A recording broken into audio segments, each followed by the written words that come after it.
மற்றும் ஒரு அண்மை செய்தியாக பார்த்து வருகிறோம். சென்னையிலிருந்து 90 பயணிகளுடன் அந்தமான் சென்ற ஏர் இந்தியா விமானம் மோசமான வானிலை காரணமாக தரையிறங்க முடியாமல் சென்னை திரும்பியிருக்கிறது. இது தொடர்பான மேலும் விவரங்களுடன் இணைகிறார் எமது செய்தியாளர் மொஹிதீன். மொஹிதீன், வணக்கம். மேலும் விவரம்.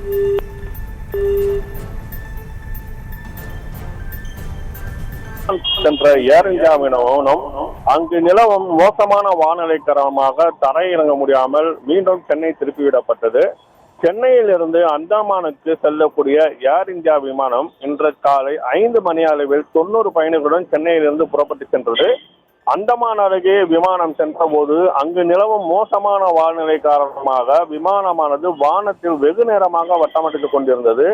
இந்நிலையில் காற்றின் வேகம் அதிகரிக்கவே விமானம் தரையிறங்க முடியாததால் 90 பயணிகளிடம் விமானம் மீண்டும் சென்னை விமான நிலையத்துக்கு திருப்பி அனுப்பப்பட்டது. இதனைத் தொடர்ந்து ஏர் இந்தியா விமானம் காலை 8 மணி அளவில் சென்னை விமான நிலையம் வந்தடைந்தது.